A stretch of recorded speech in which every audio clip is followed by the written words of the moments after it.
You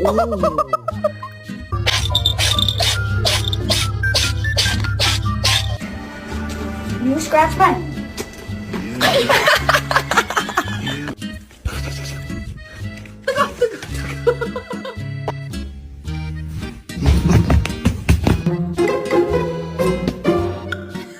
Sir, would you rather have $100 or a mystery gift? Wait, you want the money? Okay, okay, are you sure? Okay, okay, let's see what you missed out on. Dude, that's a card! Well, that's how the game works, man, I'm sorry. Look at this.